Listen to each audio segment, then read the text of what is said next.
¿no? Da pena, señores, que en el tribunal más alto, o sea, El en el, superior. en el Tribunal Supremo de República Dominicana, es decir, en la Suprema Corte de Justicia, específicamente en La la segunda segunda sala, que es la sala. Cámara Penal, que es, digamos, la materia que está más vinculada a la protección de derechos fundamentales en este país, pues que sea en ese tribunal justamente donde te violen los derechos fundamentales.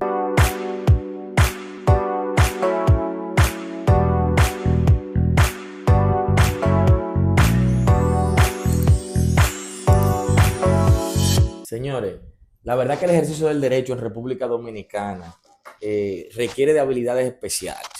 No requiere nada más de que usted conozca el derecho, de que usted estudie, de que usted conozca la ley, de que usted sepa también exponer las Argumentar bien. ideas, argumentar sobre esas normas jurídicas a partir de cada caso, sino que uno tiene digamos que inventarse alguna estrategia para que el juez pueda cumplir con lo que dice la ley, que no debería ser así, porque si ahí dice la ley tal y tal cosa, porque es verdad que en el derecho hay cosas que son interpretativas, pero hay asuntos que son blanco y Que son negro, claros, que que tú son blanco entiendes y que negro. así se va a aplicar. ¿Me O entiendes? sea, no es solamente la contratación de un abogado, tú dirás, no, él debe estudiar el expediente y como él conoce la ley del expediente, él se vaya a pagar en virtud de eso exclusivamente. No es así. Uno tiene que, es como una guerra contra muchos, O sea, contra el juez, que contra la inventa. parte opuesta, contra el propio expediente, contra un sinnúmero de cosas que no es simplemente conocer la ley, hay que conocer de todo, hay que transitar muchos No. tribunales, conocer criterios, cómo se maneja en tal jurisdicción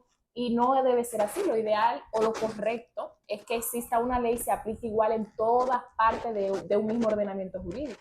Increíble. Miren, por ejemplo, nosotros tuvimos esta situación y decidimos grabar para exponer un poco de la indignación, pero también para que la gente sepa cómo se maneja el litigio en este país. Nosotros tuvimos una audiencia de medida de coerción en el marco de un proceso de extradición. En estos procesos primero se conoce una medida de coerción, donde la fiscalía solicita siempre, vamos a decirlo así, la prisión Prisión preventiva. preventiva. Pero ¿qué pasa?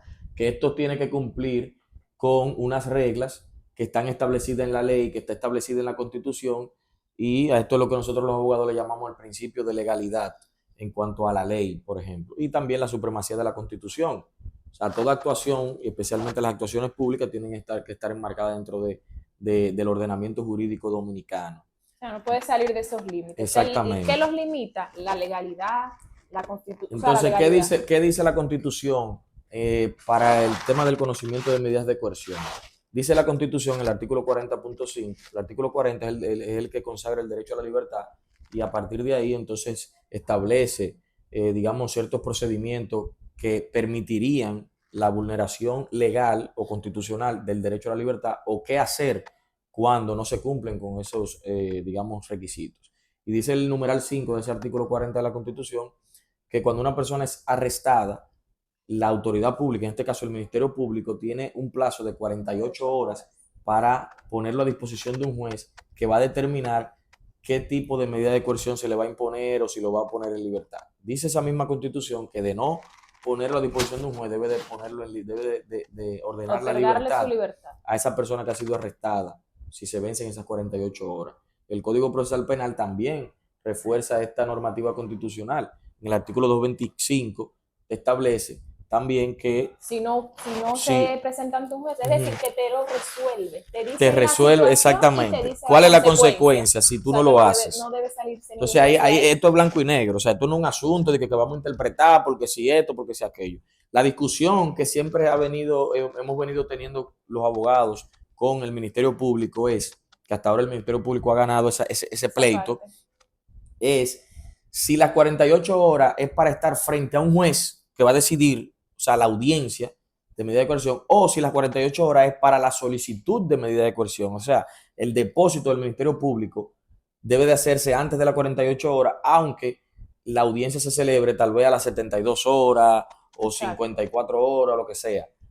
Esa es la discusión que tenemos entre abogados y fiscales, que hasta ahora los fiscales digamos que la han ganado porque lo que el tribunal determina es si el depósito del Ministerio Público fue Si en el llegó a plazo de las tiempo, 48 horas. Perfecto. Ahí Hasta ahora, ¿verdad? Digamos que ese es el criterio que se está estableciendo. Ahora, lo que es indiscutible es que la fiscalía no puede depositar la solicitud de Posterior. medida de coerción posterior a esas 48 horas. Entonces, en este tipo de procesos, independientemente de que se trate de una extradición, pues también el Ministerio Público tiene que cumplir con eso que dice la Constitución y con eso que dice la ley, De no de que excederse al momento de presentar una medida de coerción tiene que ser en el dentro marco del de esas plazo. 48 horas. Que lo dice la Constitución, lo Eh, dice el propio Código Procesal Penal. O sea, ahí por lo menos, aunque la discusión que tú mencionas sobre las 48 horas ya es luego de depositada, pero ¿qué pasa cuando ni siquiera el Ministerio Público ha presentado a un ciudadano ante un juez dentro del marco de esas 48 horas? Si se cumple realmente la ley de que inmediatamente se venció el plazo, se hace un conteo, se le otorga la libertad. ¿Realmente se cumple o no se cumple?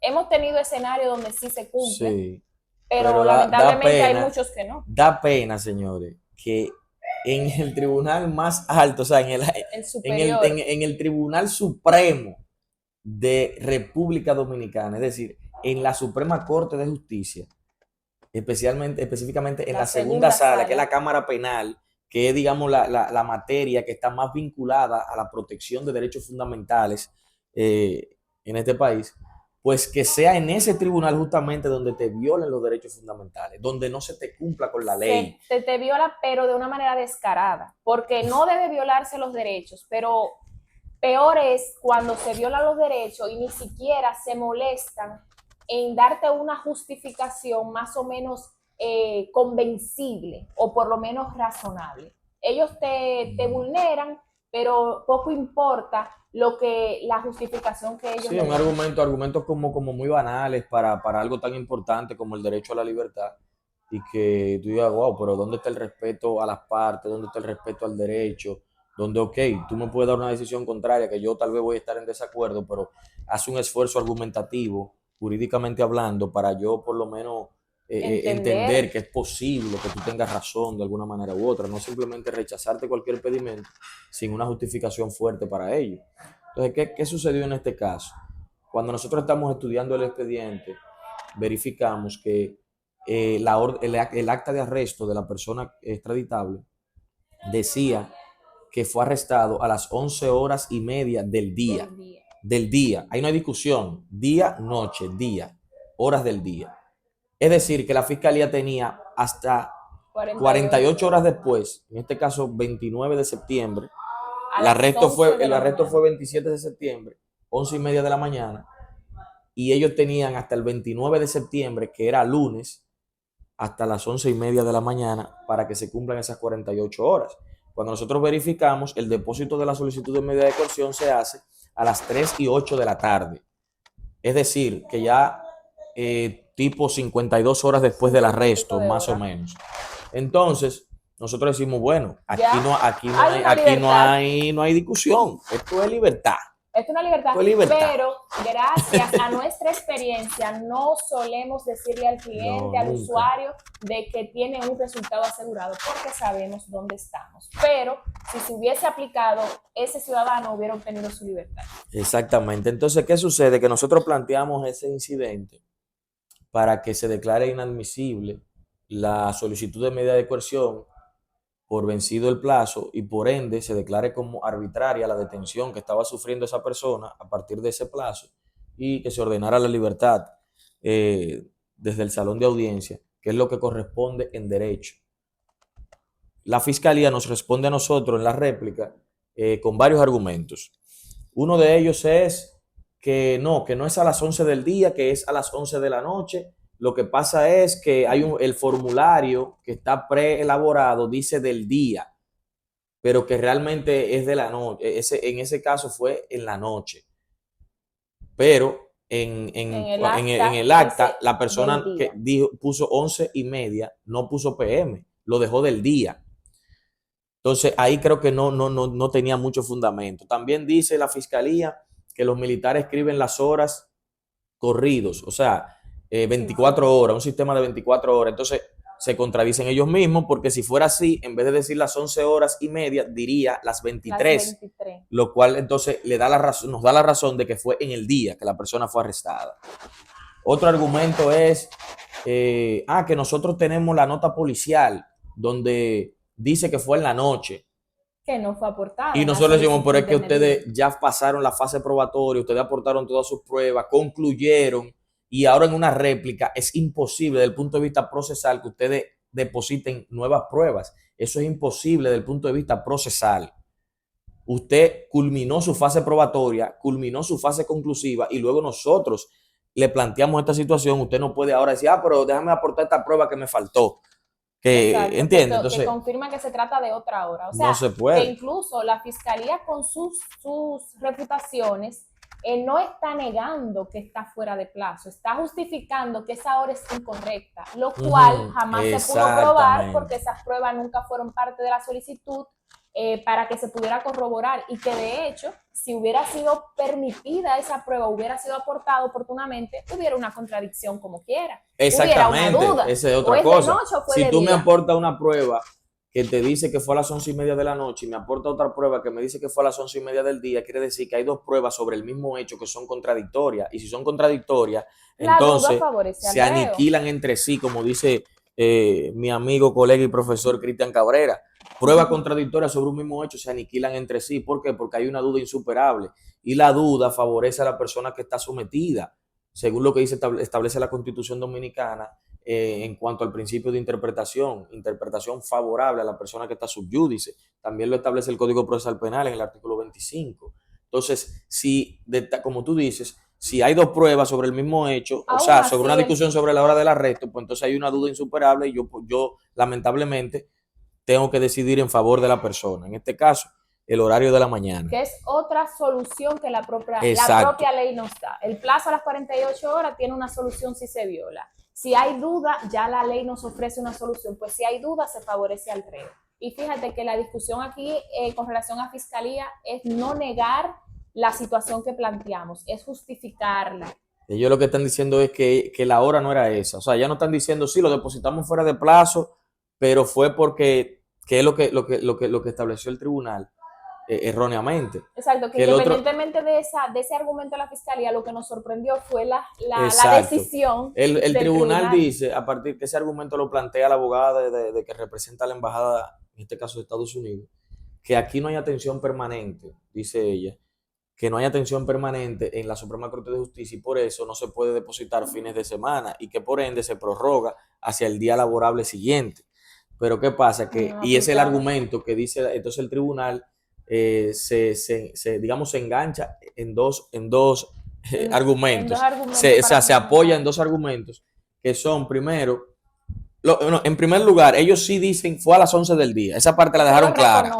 Dicen, no, el arresto fue a las 11:30 de la mañana. Ahí establecieron esa parte. Ok, perfecto. Dicen, sí, se deposita a las 3 de la tarde. Pero ¿qué pasa? Dicen ellos. Dice la Suprema Corte, señores de Justicia. Los garantes de la ley y de la Constitución, que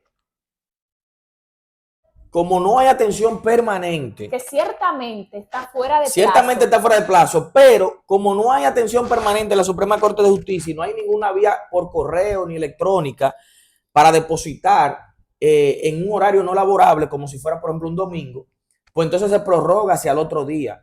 Pero ¿qué pasa? Que ellos no le, por eso decimos al principio que no le importa, o sea, un argumento totalmente banal, porque en este caso ese argumento no tiene sentido, porque el día que se vencía el plazo era el lunes 29, no era un domingo que tú puedes decir, bueno, yo lo tenía listo el domingo, pero no pude depositar, por eso lo deposité el lunes. No, es que él era el lunes a las 11:30 de la mañana que se le vencía el plazo y tú lo depositó a las 3 de la tarde. Entonces ese argumento es totalmente infundado, no tiene sentido alguno.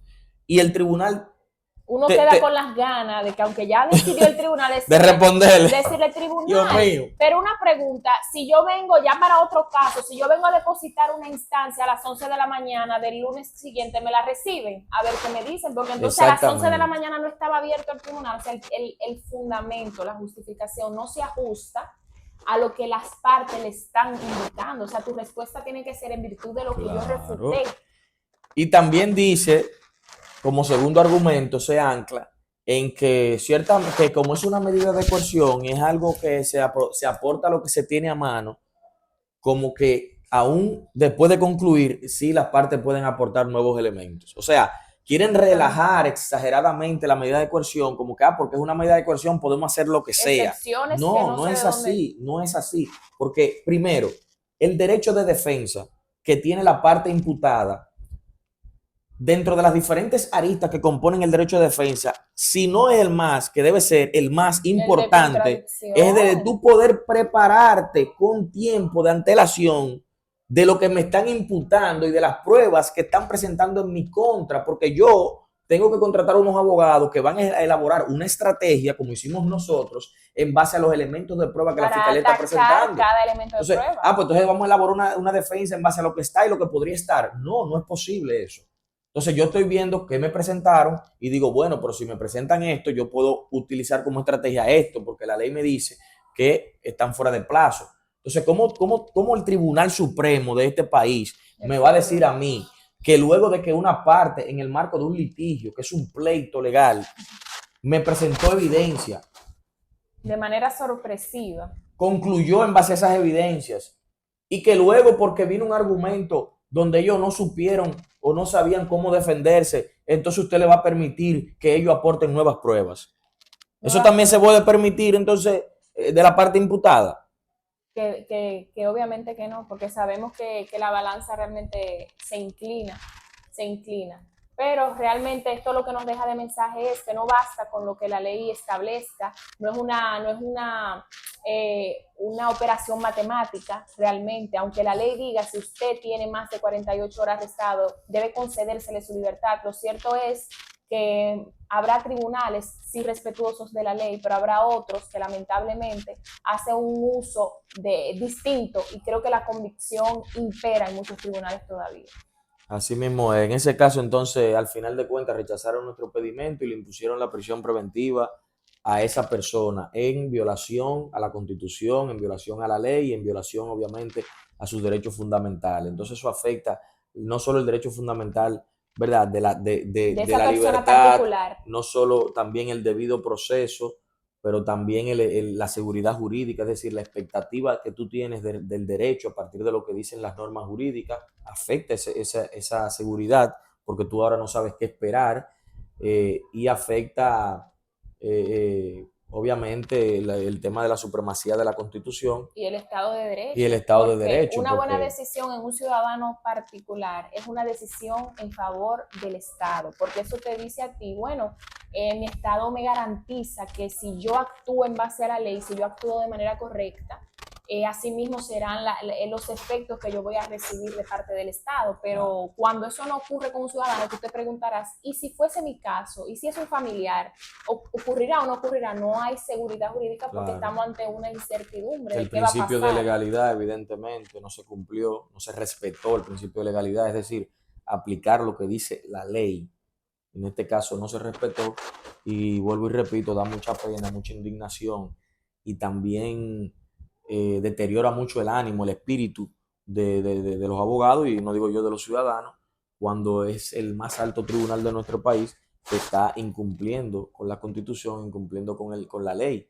Imagínense qué esperanza puede uno tener en otros tribunales de menor jerarquía cuando el mismo Tribunal Supremo te está diciendo el derecho, este derecho fundamental no importa. Aquí le buscamos la vuelta, le buscamos un bajadero y prisión preventiva para la persona. Entonces, hay que pensar que uno puede estar en ese lugar, porque eso es otra. La gente de una vez dice, no, pero ¿qué? Eso solo le pasa a otras personas. Eso es un delincuente o eso tal cosa. No, señores, siempre hay que verse en el lugar de la persona, porque cualquiera de nosotros puede ser acusado de cualquier hecho, puede ser imputado, señalado de cualquier hecho, y no necesariamente quiere decir que usted lo cometió, pero usted por lo menos que puede exigir es que a todo el mundo se le cumpla con las reglas del derecho, que se le respete el debido proceso y que lo que dice la ley, eso sea lo que se aplique.